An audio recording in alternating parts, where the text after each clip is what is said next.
Raga sejati. Apa sukma sejati? Aku arep matur karo kowe. Kowe arep matur piye?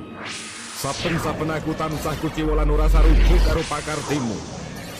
Aja tugas saiki kowe isih kagunungan wujuding sukma.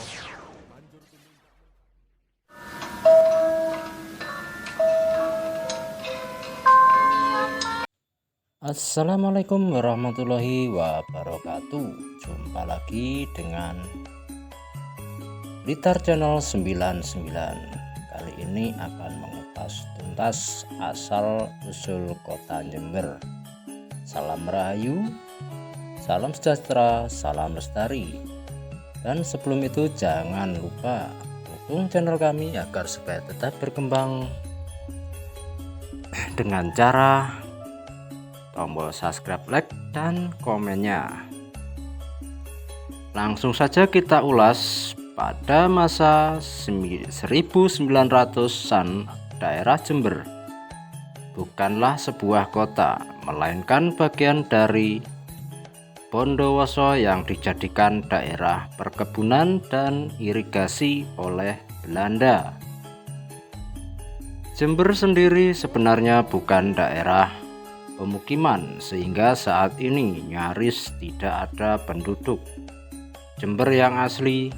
Jember kebanyakan dari mereka adalah imigran dari Madura, Sumeneb, Pamekasan, dan lain-lain, dan Jawa pedalaman, Tulungagung, Blitar, Trenggalek, Madiun, dan sekitarnya, yang dipekerjakan di perkebunan oleh Belanda.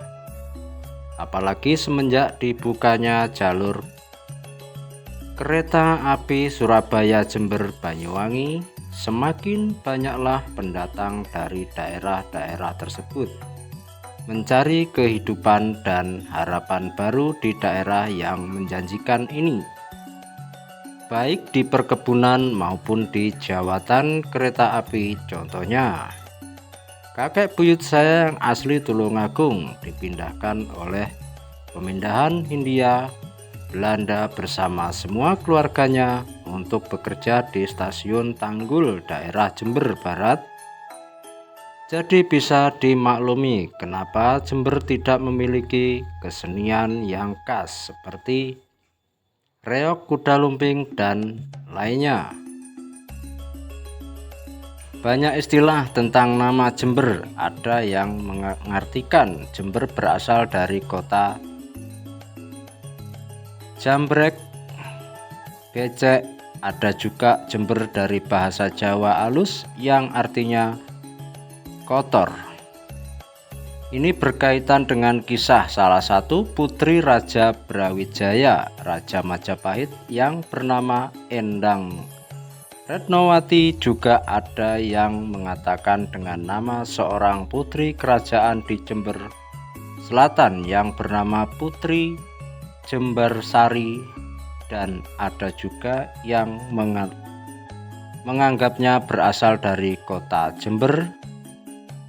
Luas, banyak sekali versi, dan saya juga tidak tahu yang mana yang benar. Jadi saya ambil satu kisah yang terakhir. Telah kita ketahui bahwa daerah Jember saat ini dihuni oleh dua suku mayoritas, yaitu Jawa dan Madura. Suku Jawa kebanyakan bermukim di daerah selatan yang merupakan dataran rendah dekat pantai, sedangkan suku Madura kebanyakan bermukim di daerah utara yang merupakan daerah pegunungan dari rangkaian pegunungan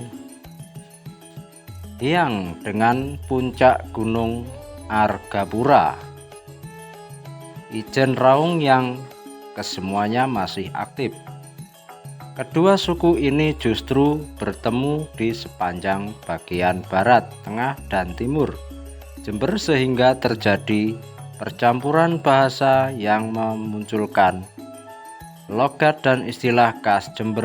Jadi bukan hal yang aneh bila masyarakat daerah barat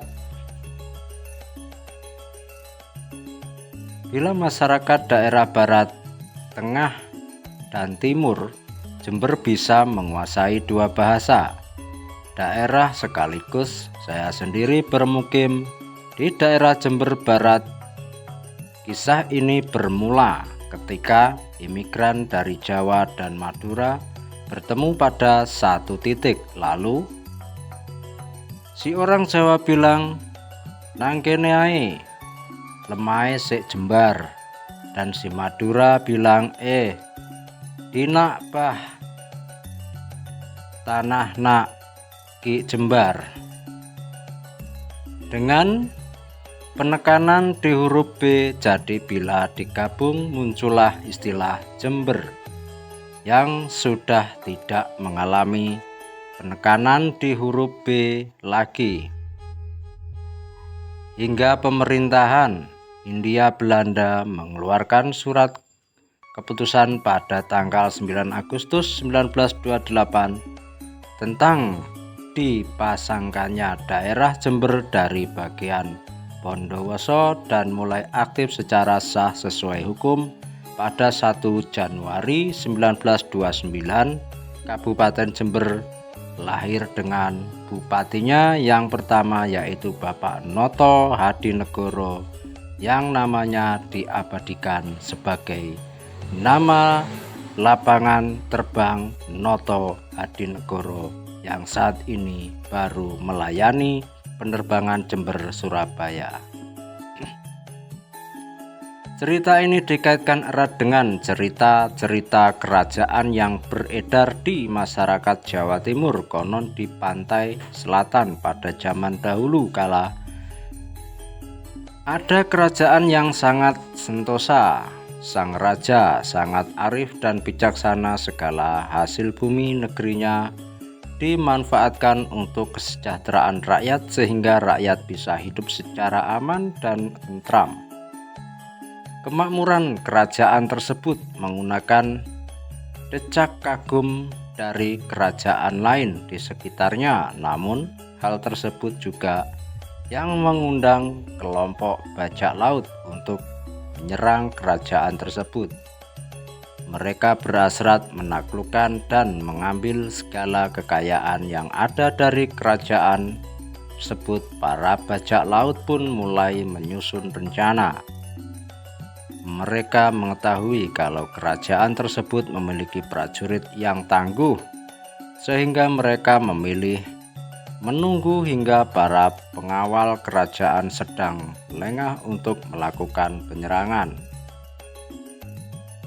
Sentak pasukan kerajaan kalang kabut dengan serangan yang mendadak itu. Bahkan sang raja ikut bertempur langsung bersama prajuritnya. Sang raja gugur dalam pertempuran tersebut sebagai seorang pahlawan. Para pangeran dan menteri pun juga tidak luput dari serangan yang sangat beringas tersebut. Pasukan pengawal kerajaan hanya berhasil menyelamatkan Putri Jembarsari.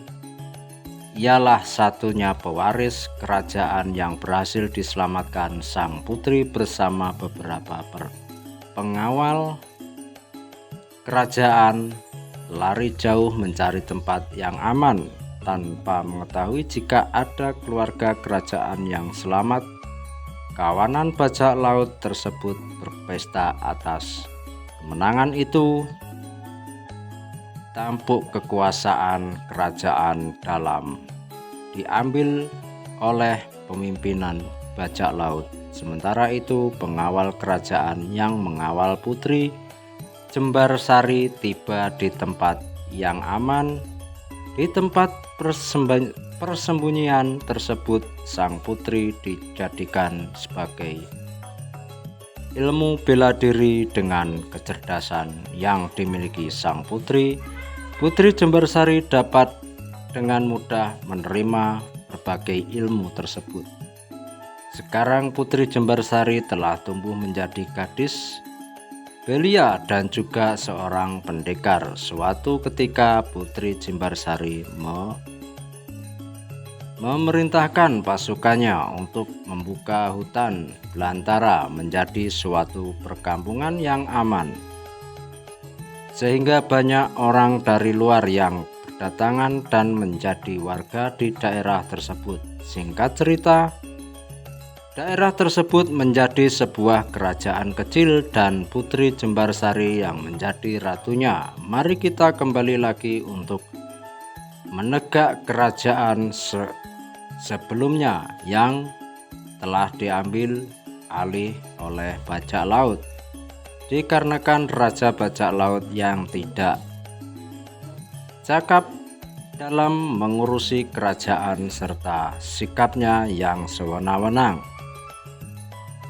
menyebabkan terjadinya pemberontakan di mana-mana hingga akhirnya Raja Bajak Laut tewas. Rakyat di kerajaan tersebut lalu mencari Putri Jembarsari supaya bisa meneruskan tahta kerajaan ayahnya dulu,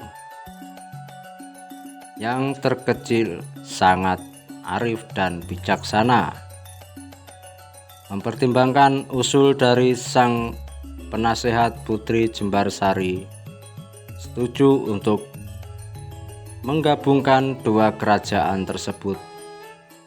Akhirnya kerajaan yang dipimpin oleh Putri Jembarsari semakin luas. Putri Jembarsari memerintah seperti ayahnya dulu dengan arif dan bijaksana, namun ada yang iri dengan kekuasaan sang putri saat melakukan kunjungan keluar kota.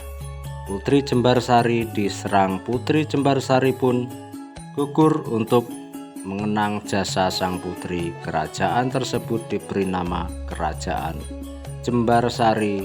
Seiring waktu nama Jembarsari berubah menjadi Jember. Kabupaten Jember berbentuk berdasarkan Staat Plan nomor 322 tanggal 9 Agustus 1928 dan sebagai dasar hukum mulai berlaku tanggal 1 Januari 1929. Pemerintah Hindia Belanda telah mengeluarkan ketentuan tentang pendataan kembali pemerintah disertasi di wilayah Provinsi Jawa Timur, antara lain dengan menunjukkan Regensap di Jember sebagai masyarakat kesatuan hukum yang berdiri sendiri secara resmi. Ketentuan tersebut diterbitkan oleh Sekretaris Umum Pemerintah Hindia Belanda D.I. Aglemene, Sekretaris Gr. Hertonik 21 Agustus 1928. Oke, itulah cerita sejarah asal-usul dari Blitar Channel 99. Semoga bermanfaat untuk kita semua. Salam Rahayu Sagung Dumadi. Assalamualaikum warahmatullahi wabarakatuh.